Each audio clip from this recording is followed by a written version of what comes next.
Honestly, this is probably the dumbest anime I have ever seen. Have you ever sat down to watch an anime and within seconds you're sat there scratching your head asking, what in the deepest fires of hell am I watching here? Well, this is my experience with summer 2024's new anime, My Deer Friend Nokotan. In the build-up to this season, this anime was everywhere, and I'm sure you've seen this deer girl at least once in the last couple of months. And I knew this anime was quite likely gonna be dumb, but I'm a big fan of a series called Aho Girl, which is another one of those dumb anime series, so I was actually really excited to check this out. Now, I'm just gonna go out on record here and say I've never done drugs before, but watching this anime feels like I'm all sorts of high. I'm tripping absolute balls trying to figure out what the hell is going on right now. However, this anime is so goddamn addictive that I have to keep watching more. I have to click that next episode button. Like, this anime is cracked up. It's so insanely freaking weird, but I'm absolutely loving it, and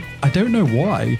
I guess to put it on terms I'm more familiar with, I'd say it's like eating chips. You know, once you start, you just can't stop, because who just has one, right? My Deer Friend Nokotan is a comedy slice of life anime about the beautiful and very popular Toriko Koshi. Koshi is prim, proper, and the perfect student. She works super hard to keep up her appearance, so everyone at school loves her. But guess what? Yeah, Koshi is hiding a big secret about her past. She in fact used to be a delinquent. A delinquent, imagine one of those rebellious kids who gets into fights and, cause trouble, like a schoolyard bully or a member of a motorcycle gang. They kind of hang around in that crowd. So yeah, Koshi became a delinquent because she was influenced by a bunch of shonen manga, with Tokyo Revengers being the main example, and I liked seeing that. I thought it was pretty cool. And it's also really funny because in the series, she often shouts out the names of various shonen characters when she's in a tough spot. It's kind of like she's calling for backup from her favorite heroes. It's awesome. Anyway, one day Koshi decided to change her ways. She wanted to turn her life around, and in just 1 year, she became the complete opposite of her old self.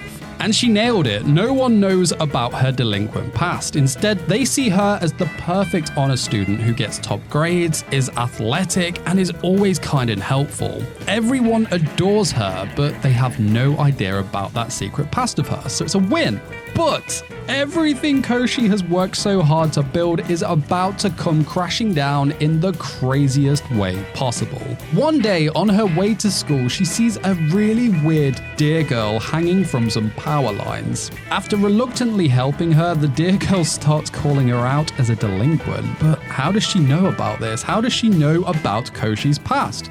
Well, the antlers aren't the only strange thing about this girl, no. Thanks to her deer senses, she can sniff out Koshi's secret. A bit weird, but she's okay. She shakes off this bizarre encounter and Koshi makes it to school, only to find out that there is a new transfer student joining the class, and yeah, you guessed it. It's the deer girl. And I've got to say, if you haven't already figured out how weird this anime is yet, well, the deer girl's entrance to the classroom is your first big clue. I was watching like, what the actual frig, Like, her antlers burst through the door frame as she walks into the classroom in slow motion. There's this epic Dark Souls-like music playing, debris flying everywhere, and the students are getting hit by bits of the door. But despite all this, they're smiling at the deer girl, who has this creepily vacant expression with a smile on her face as well. I've never been so confused in my life watching an anime as I was right here. Anyway, the deer girl introduces herself as Shikanoko Noko, or simply Nokotan. And of course, yeah, you've also guessed this one as well. Yet the only empty seat in the class is, of course, right next to Koshi. And from here on out, Koshi gets dragged into all of Nokotan's antics while being threatened that her secret past will be revealed to the entire school. And while we're on the topic of antics, crazy antics, I've got to say, most of the craziness in this anime, of course, comes from Nokotan. And to be fair, despite how weird she is, Nokotan is actually a really awesome character. Like, I love her super bubbly and always happy personality. She's this fun-loving girl who's also kind of clueless and clumsy, which makes her so much fun to watch. Nokotan herself she's also pretty naive, which makes her carefree, energetic, and totally unpredictable. She's always doing quirky things that shock and surprise everyone around her. but she has this really special charm that just attracts people, and most of the kids at school just adore her. I'll also say, for a lot of the weirdness and what the hell in this anime, they did do a lot of things right, especially when it comes to the voice cast. Nokotan is voiced by the talented Han Megumi. She's also voiced Kana Arima in Oshinoko, Gon from Hunter x Hunter, and Kagari Shina in Steins Gate Zero. Honestly, it's super impressive how different all these characters are and how she nails each and every one of them. She's an absolute pleasure to watch, that's for sure. Moving on to Koshi, it's interesting, even though Nokotan is super unpredictable and the other characters have their own super weird, crazy quirks, I think a lot of the chaos actually comes from Koshi. And so despite her past and all the hard work that she's done to turn things around, she still has that delinquent rage deep inside her. And when it shows, boy, is she scary. Like, harmless, I'm sure, but I'm definitely not getting on her bad side. No. Our first impression of Koshi is someone who is calm and composed. She's a student that's totally in control of everything around her. But after meeting Nokotan, her calm is seriously challenged. Those old delinquent traits of hers, they start slipping out a lot more around Nokotan. And I think this is because everything was going perfectly for Koshi until Nokotan showed up. Now her grip on the situation is getting looser and looser, and poor Koshi always ends up suffering the consequences of Nokotan's antics. And just like Nokotan's voice actor, Koshi's voice actor is amazing as well. She is voiced by Saki Fujita, who is famous for being the voice behind Hatsune Miku. And from what I've watched so far, a lot of the humor in this show comes from how the jokes are delivered, or like the funny little noises that characters make.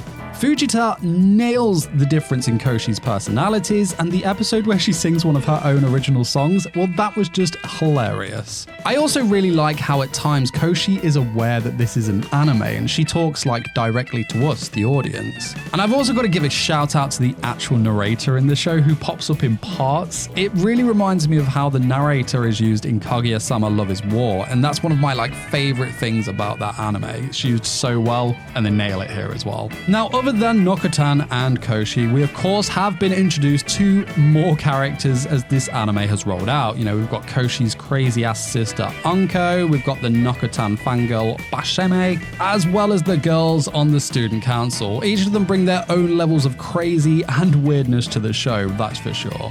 And at this point, I've praised this anime a lot, and I think it definitely deserves its praise for sure, but I have to say, some parts are just plain weird and even disturbing. For one, the CGI deer in this show are utterly freaking terrifying. I mean, what the hell, man? Some scenes with those deer are so haunting that when I close my eyes, I can literally see them staring back at me, and they're scary, man. I don't like it. Nokotan herself has had a bunch of moments that left me thinking, what the heck is she doing? Whether it's her removing her antlers, making insane faces, or the snot from the first episode. She always finds a way to freak me out somehow, and let's not forget the eerie Dark Souls music, man, that plays during some of her moments. It gives me the jeebies, the creeps.